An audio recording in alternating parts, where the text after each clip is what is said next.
everyone. Welcome back to the Do Good Legacy podcast. Today's guest is not your specific guest. This is not your typical guest that we have on here. She is 1000% more spiritual, woo-woo, all the things that you want to talk about, that I love to talk about. The people that know me, that really know me, my clients, know that this is my jam. And also, she's my girl. So without further ado, ladies and gentlemen, I would love to present to you Lauren Courtney. Hi, Lauren. Hello. Thank you for having me. For those of you listening, Lauren is a Reiki Master, but she's specialized in Holy Reiki Fire and Karuna Reiki. And tell us what that means. Like, we need to understand what that means because it's a lot of Reiki. It's a lot of Reiki. So the traditional Reiki that I studied first is called Usui. And then there's this newer Reiki that was founded in about 2014, 2015 called Holy Fire. And it was said to be brought to the people of Earth at this time by Jesus and the Ascended Masters. Because guess what? No one's coming to save you. It's time for you to save yourself.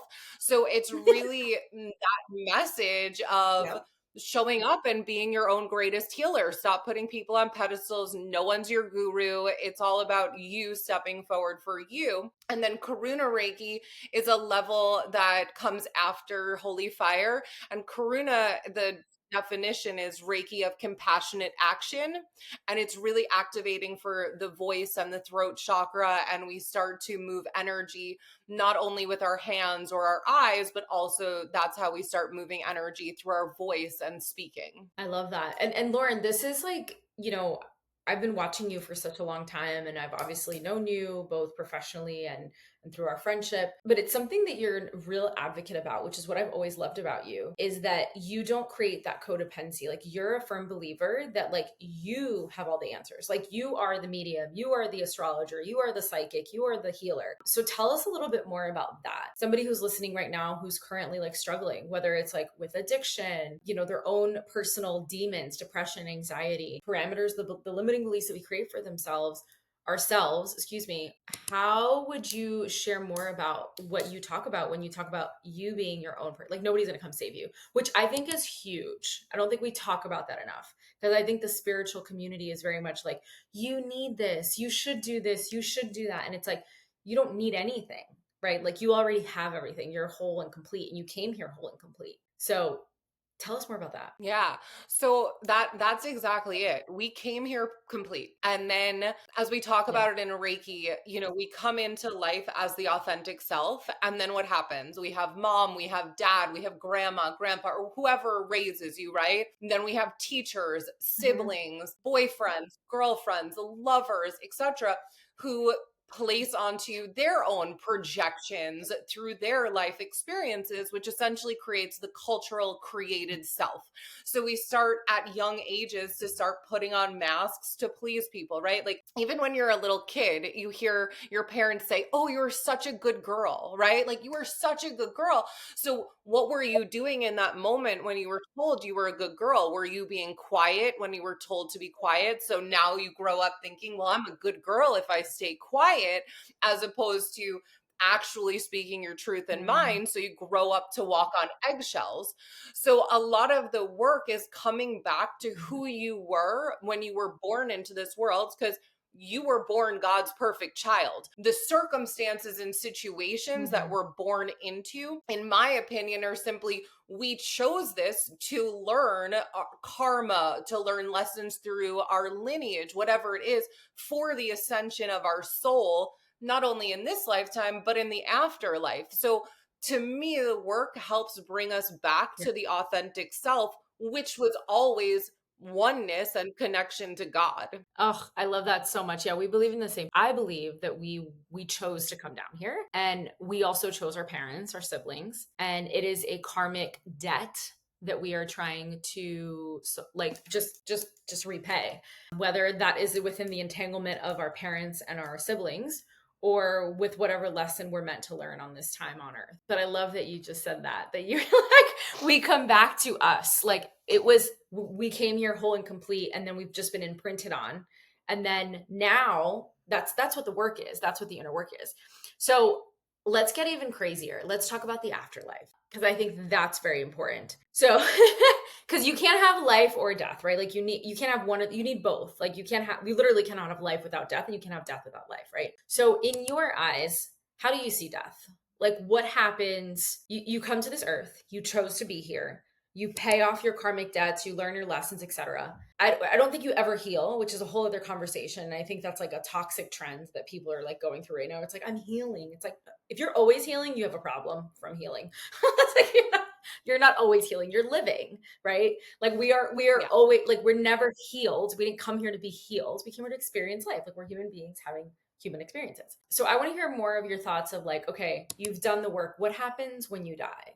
And as someone who's a medium, and can like connect to the other side, connect to our ancestors, connect to our loved ones, what do you see, what do you feel? I'm going to share a personal story that I actually like haven't really ever talked about because it was something I had to like really digest for some time. So I literally 10 years ago, I didn't know what happened after you died. I had only experienced the death of my grandparents. I thought you live, you get old, you die, that's it. And then 10 Yeah. years ago, my first love passed away. And when he crossed over, that's when my mediumship opened up. I talk about that a lot. That can be heard. What I haven't talked about is 6 years ago, my best friend from kindergarten passed. And prior to her passing, she passed actually, it was just October 29th was 6 years. And I was guided to look back in my calendar at some date. And that February, I had been helping her. She was going through some stuff and she reached out to me, and I was having her go through my Glow Up Your Chakras program, listening to my sound healings and just trying to hold space for her because I knew Mhm. she was in a tough spot. I didn't know how tough that energy was for her, but long story short, she ended up passing away. And about a month or two after she crossed over, I decided to talk to a medium because I was Mhm. really sad, like as much as I knew she was with me, I was like, I just want to hear from her from someone else that's not me. And the medium shared with me Yeah. how when she crossed over, she felt really safe to do it because I had had so many conversations with her about my ex that had passed, and how he showed me that when you cross over, you become so much less dense and you're able to ascend in this other place. Like, you might not be able to do your work anymore on earth because it might be too dense for your soul to be here, and your soul chooses and makes a Mhm. decision to cross over. And it's not a decision the soul takes lightly. As a matter of fact, my ex came to me in a dream 2 nights ago. And in that dream, he said to me, like, I had to fake my death to protect other people. And how I was able to understand that was Mm. he chose to leave because he needed to help others awaken. And he wasn't going to be able, like, that was his job. Like, his job wasn't to do it here. His job was to ascend and help people here ascend. So to me, I see death, and the way I've lost people, it's tragic. There was addiction involved in both situations, but I also understand through my Mhm. work now and having worked in the recovery space that addiction and those things come from when the root chakra is formed and when the subconscious mind is formed at 0 to 7 years old, which comes back to what we were talking about, which is moving away from the authentic self and into the culturally created self. And that creates density around Right. us. And when our soul can't move through that density, it has choice and free will of where it wants to go to move through the density.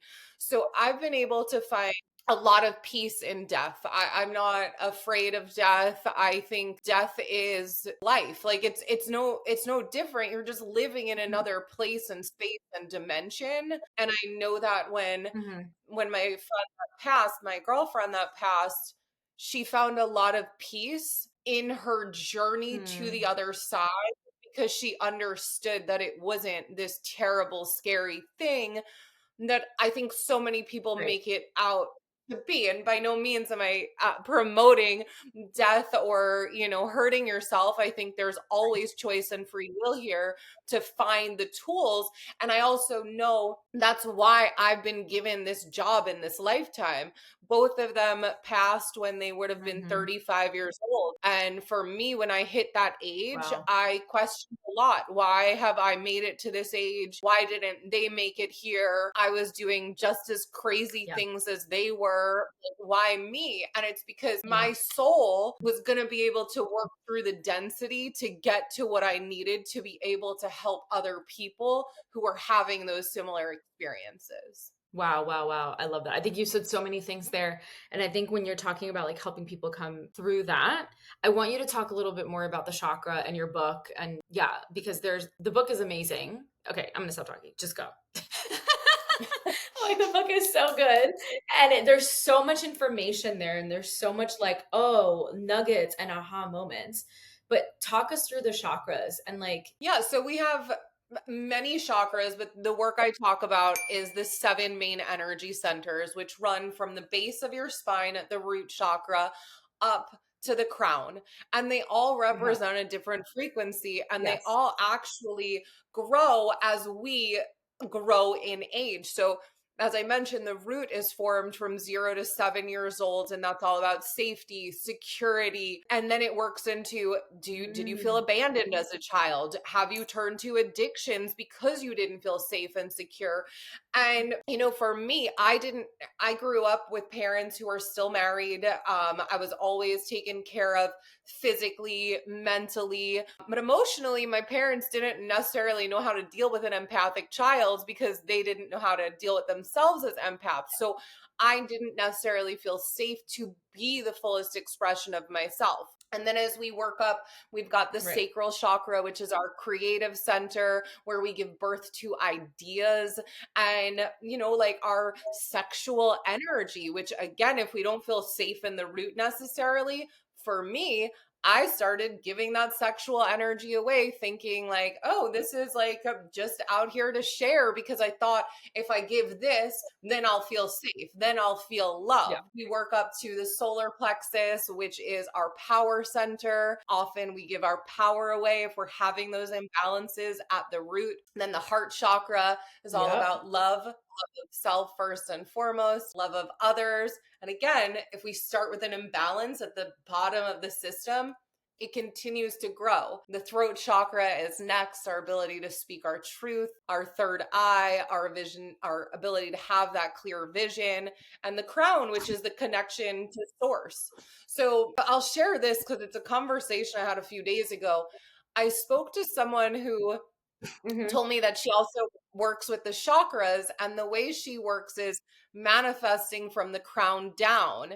And for me, the work is manifesting and doing from the root up because we wouldn't grow a garden on terrible soil, right? Because then eventually it's not going to flourish. So for me, it's all about how do we go back to the root so we can really flourish and build from the ground up. I love that. And like I have your book right here, guys. So glow up your chakras from medicated to meditated. And my understanding is that you teach people how to go to the root. So to go from addiction, medication, numbing to let's get to the core of it. Talk to us more about that and what you based on the work that you've done and how you help people. You do this every week, right? Every week or every month? Every Thursday, every week, because Every Thursday. why Okay, so not? she does a call every Thursday. Yes. Oh, I love it. I love it. So she does a free recovery call, but it's not recovery with addiction. Like it's recovery of people pleasing. It's recovery of perfectionism. It's recovery of overthinking. And they're like free Reiki sessions. And I love that. I think that's amazing. But talk to us more about the book and how you tie in medicated from medicated to meditated and your theory on being medicated and healing the root cause. Yeah. So I talk from experience. I very much talk from experience. When I was in ninth grade, I was put on medication for ADD. Those of you that know Adderall, I think there's many of us that have used it, that have abused it because that's Mhm. simply the generation that we grew Yeah. up in. So while I was prescribed that at the Yeah. same time, it would cause me to not be able to eat. So they started giving me more medication to deal with the anxiety that I was feeling from the medication I was put on. But I didn't love that. So I started smoking cannabis. Then kind of counter the Yeah. effects like, well, I'm not hungry. Now I'm depressed, but I'm not depressed. So I'm going to smoke weed to just even out and find happiness. So my nervous system was Yeah. so dysregulated. Wow. And then fast forward to my senior year of high school, I was dealing with really bad jaw pain. I had terrible TMJ and had to have the first of what became 3 jaw surgeries. So at 17 years old, I was put on Vicodin, naproxen, anti-inflammatories, you name it. I talk about in the book all of the medications that I was on. I was literally a pharmacy walking around my senior year of high school. And that went on for a decade of my life. I don't mean to cut you off, but I have to tell you a funny story because I'm like sitting here like, oh my goodness. So I also had TMJ as a kid. And what they did to help me, my molars were growing. I have a really small mouth and I have a lot of teeth. And this smile did not come naturally. We had years of braces, retainers, the whole thing. I've had multiple mouth surgeries. And they removed my molars because it would help with my TMJ. And I remembered they removed my molars all 4 at the same time. And they obviously gave me Percocets. And I remember, I'll never forget it. I was like a little chipmunk with like, how you picture, you could just picture your like little Band-Aid and like the cheeks or whatever. And I took a Percocet. My brother woke me up. I was at home. My brother woke me up. I vividly remember this. My brother woke me up and he was like, dinner's like, we have soup, like come to dinner. So he's like, well, I'm like all woozy and wonky, whatever. And I'm sitting there, I'm like sipping dinner and my brother's right in front of me. And he's like, how do you feel? And I was like, I'm okay. I'm okay. I'm just like tired. My brother was like, he's like, you're so on drugs. And I was like, yeah, I took Percocet. And I'm like, look what can happen. And I started hitting my face. And he was like, stop. What are you doing? I'm like, I don't feel it. He's like, I like these things are strong. And here I am. I think I was like 16, 17. Yeah. Like and you want it. You actually want it. Like obviously the pain that I had from that. But I can see how easily someone can just fall into addiction with those types of things. This is very, very interesting. And we had a very similar story. I had ADHD. I was given Adderall in college and I hated it. I hate the way it made me feel. My anxiety was always through the roof. I could not sit still. And then my doctor, I remember having a conversation and the doctor at the time was like, oh, we can give you something to counteract that. And I literally remember looking at it and be like, wait a minute, hold on, doc. You're telling me you're going to give me something for a problem that I have, and then you're going to give me more medicine on top of it for a problem that I've now have because of the medicine that I'm taking. I was like, why don't I just stop taking the medicine? And then she was like, you could do that too. And I was like, yeah, that's what I'm going to do because like, I don't want to be taking all of this medicine. Yeah. So interesting times. Yeah. Yeah, But it's crazy. It's crazy and how the medical industry. yeah, Yeah. and there are so many of us like that. And it's Yeah. interesting, of course, that you say the molars and thing and that you have a small mouth, because it wasn't until this year that because of all the Hmm. work I've done that I was able to Yeah. get to a root cause, which is that I had a tongue tie that didn't Yeah. go, it went undiagnosed. So my palate Yeah. never fully formed, and my 3 Yeah. surgeons didn't see it. My 2 orthodontists didn't see it. No one saw it because it was like this invisible thread in a sense, but I always knew there was a deeper issue, and I was like, I'm not going to stop Yeah. until I figure out what that issue is. So essentially, I Mm. was medicated for many, many, many years. And I had reconstructive jaw surgery Hmm. at 24. After that surgery, I Hmm. said, I'm not taking any painkillers. I don't want to take anything. And I used cannabis to continue to medicate and to continue to really balance my emotions and my nervous system, unknowing. Like, no one was talking about nervous system regulation back then like they are now. So Yeah. I went Yeah. on a journey of self medicating until I got to the point where I started learning about energy healing and I started learning about chakras, and my mediumship opened up. And all of a sudden, I was like, oh my God, I'm a soul having a human experience. And I didn't even know that this was a thing, nor did Hmm. anyone around me at the time. No one could understand what I was going through, but it was the only thing that made sense to me, was that, okay, I can communicate with spirit now and I'm going to figure out what this means. Okay, how did that come through? How did that communication? Talk us through. So it's clairvoyant. Tell us the voyance. What's it called? I can't talk today. I'm Well, telling you, like your this morning is clairs killing me. essentially. Yes, your So for clairs. me, Walk us through your clairs, my please. And thank you. so my first experience with mediumship was the day my ex, my first love, we'll just call him by his name, Jeff, the day he passed away. The day he crossed over, Hmm. he started communicating with me. And it first came through clairaudience. It was a song on the radio, and I then had clairsentience, which is the feeling in your body. So first the music changed. I was Mhm. very aware. Oh my God, all of a sudden it was 2017, and all of a sudden the real Slim Shady came on at the Jersey Shore, and I was like, this is not a popular song right now. We used to go to every Eminem concert, and I was like, okay. And then my whole body on the left side specifically, which is the feminine receiving side, broke out in angel Right. bumps, as I call them now. My whole, like, it was crazy. Mhm. And I didn't know what was happening, and I didn't know how to explain it to my friends that I was with. I just kind of was like, okay, something's happening. I don't know what this is, but I'm just going to lean into it. And that next week, I sat Shiva Mhm. for the entire week with his family. And every day, it was more of these songs on Mhm. radio stations that didn't belong on the station I was listening to. And Wow. I started seeing angel numbers at that point. And the craziest thing happened for me. I went out to San Francisco and to Humboldt County for about a month, unplanned, about 2 months after his death.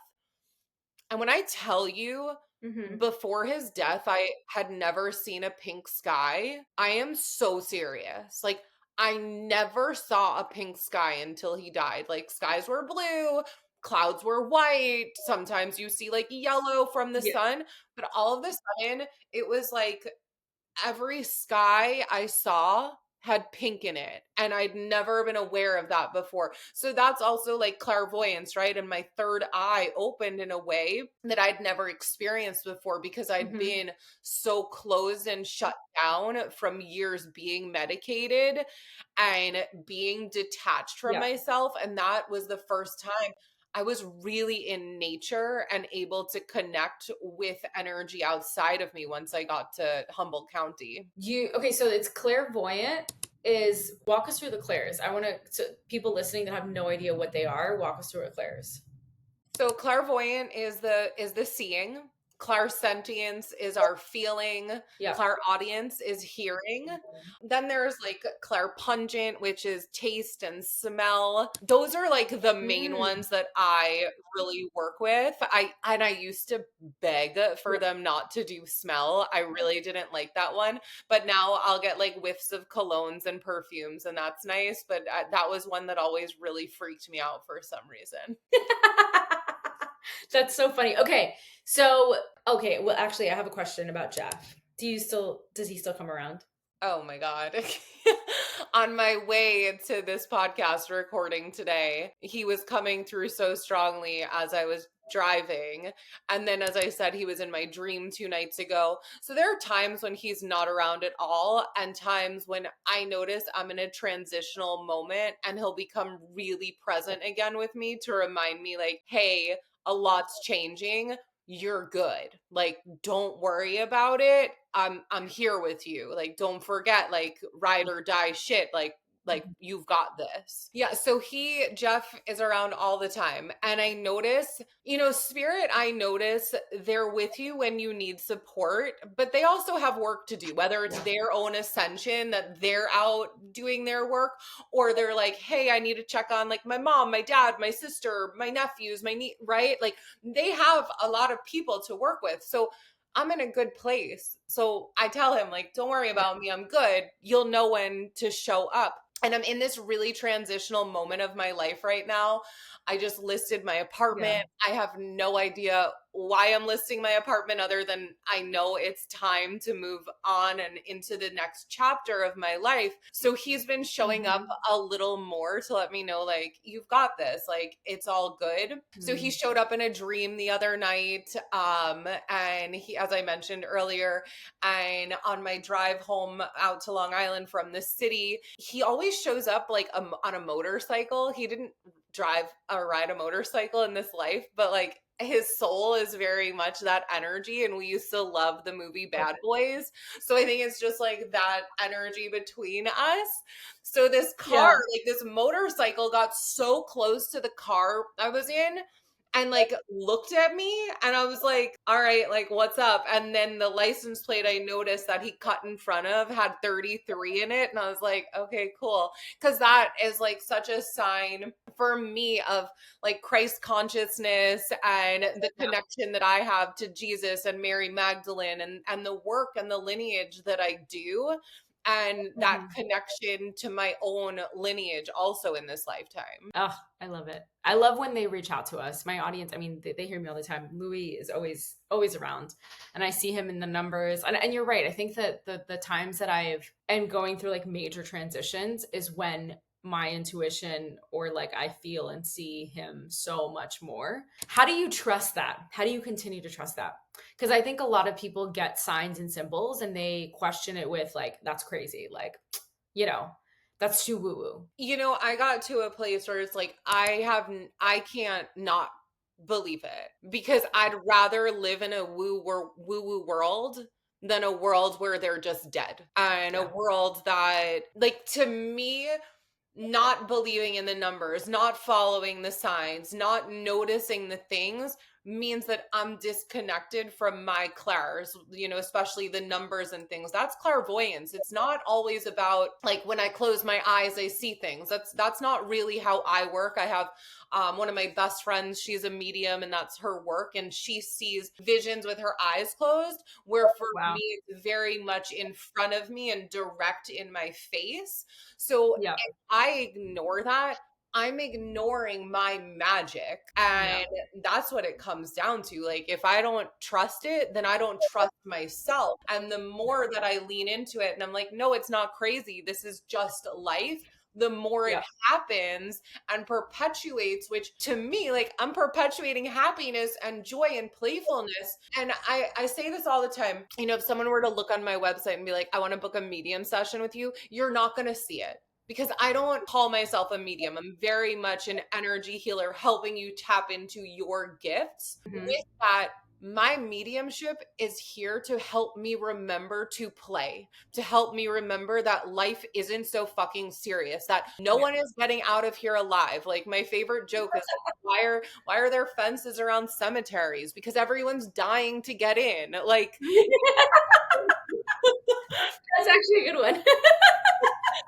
and I've been So saying that true. since I was a kid, which, like, go figure, right? Of course I'd Yeah. wake up to my spiritual gifts one day. But it's like, for me, mediumship gets to be enjoyable. If someone comes to me wanting to connect with someone, it puts too much pressure on the Right. energy and spirit, because what Yeah. you're really wanting to do is connect to source, connect to yourself, connect to Right. God. And because you're just looking for an answer still outside of you when you're trying to connect to someone else, Right. it doesn't mean they don't have messages and things to bring you. But at the beginning and end of the day, you already know the answers inside of you. It's when we try to avoid what we see and may classify as woo woo, where Mhm. we're simply out of alignment with ourselves. So true. So true. Somebody listening to this and they were like, "Okay, I want to tap more into it. I want to be able to hear it." How would you tell them that they could hear it? How would you tell them that they could practice that muscle? I think it first and foremost starts with feeling safe.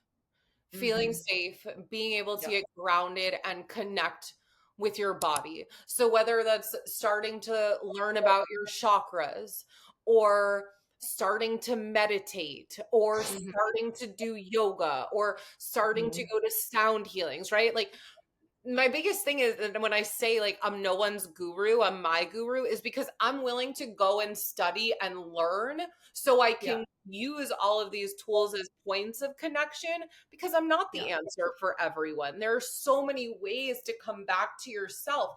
You know, one of the ways that I started this feels like a good relevant one is I started writing with my non-dominant hand and Oh, invited spirit to talk through me, because when you write with your dominant hand, at least me, like I write fast and it's messy and it's yeah. fast and Yeah. my brain is going, going, going. When I use my left hand, your brain naturally has to slow down because you can't write as fast. And that's when you can start tapping into your highest self, to God, to source, to angels, guides, loved ones. So that's a fun little activity. That is cool. Oh my God, I never even thought about that. I'm a lefty. So Oh, a yeah. Yeah. southpaw. Yeah. It's like I'm a lefty. So writing with my right hand. Oh my God, look, I can't even hold the pen. Well, no, I'm Yeah, holding it's it right. super So it's weird. awkward. So awkward. It's so So awkward. awkward. And, you know, there is also a level of frustration, right? Like if Yep. you write with that non dominant hand, it's frustrating. Like, I want to write faster, I'm thinking. And that frustration, right? It's also that frustration of the disconnection that you're feeling with a part of yourself. That's very true. I literally just wrote, I don't even know what I wrote. I wrote the me. Look how it looks like a 3-year-old wrote it. Look at that. Oh my God, I love it. So good. I've never heard that before. That is so interesting to try that. Theme. Maybe I wrote theme. I don't know what I wrote. It doesn't make any sense. It's the Doesn't make any sense. theme. I love that. It's a theme. Yes, it is. It actually is the theme, actually. Lauren, I love all of this. Thank you so much for sharing your wisdom and your knowledge here. We close out this podcast with a very loaded question. I think for you, this is going to be a good one. Is what is your mission in the world? What do you plan to leave? What's your legacy? You know, my purpose, and I feel like it's even more clear as I put my book into the world. My book, there will be. You heard it here. I'm just It's saying. it's because this book is like the first half of my life that I've been able to put on a shelf, and I see it. You know, it started as something that was going to be a chakra healing cookbook that evolved into memoir meets healing meets recipes and all of that. But the part that's so important to me is the memoir piece, because Mhm. I used to say to people, I would never run for president, not like I was running for president, because I wouldn't want people to find out my stories one day. There was a Mhm. lot of shame about decisions I made in my past. And when I wrote my book, I put all of those stories in my book to release my own shame, to free Mhm. myself. And my intention in doing that, A, first and foremost, is what we heal in ourselves, we can then hold space for others to heal, is exactly that. I don't want people to walk around living in shame. I don't want people walking around feeling insecure and feeling judged, because that all starts from inside. So, Yeah. my purpose, my mission is to continue to help people come back into authenticity, to help people remember who the fuck they were when they entered into this world, and know, like, I am perfect simply as I am, and I get to be my most authentic self. And whoever that irritates, that has nothing to do with me. That's because they're uncomfortable being themselves. So, the more of us that can find the comfort in really being ourselves, the more we can shift the vibration for others to wake up and do the same thing. I love that so much. And it's a full circle. It's a full circle of everything that you say, because at the core of why people medicate is the numbness of some shame, blame, doubt, fear, etc. And shame is a big core of that. Have you ever read the book The Shame That Binds You? You should check it out. It is life. It is such a good, anybody listening to this, you obviously have to check out Lauren's book. And if you are very curious about the human experience and shame, because shame is such a big emotional, people don't understand how rooted it is. And it's the creation of a lot of disease, Yes. like mental, physical disease. There's a book called The Shame That Binds You. I don't know who the author is. I forgot his name. I have it. I've listened to that book 3 times. It's a phenomenal book. Uh, and it's exactly what you talk about. So after you read The Shame That Binds You, or before you read The Shame That Binds You, you need to read Lauren's book, Glow Up Your Chakras. It's so good, you guys. You guys have to check it out. It is very good. Lauren, thank you so much for being here. I am so grateful that you did this. Any last messages? And obviously, tell us where we can find you. We'll list everything in the cliff notes, I mean, in the show notes below. Yeah, you can find me online, Lauren Courtney Heals, HEALS.com, on Instagram, Threads. I am Lauren Courtney. Of course, there's the free Thursday class, 2 p.m. Yes. Eastern Standard Time, Reiki Recovery, which again, like you said, it's not about just drugs and addiction. It's people pleasing when we choose to shop instead of not shopping, when we're just trying to fill a void. Like, this outfit will make me happy, or we go on those dates because we're lonely. Like, it's really releasing all of that. And yeah, that's like a good place to start with me. Oh, thank you, Lauren. You are a light in the world, and I appreciate you so much. Thank you so much for being here. Thank See you soon. you.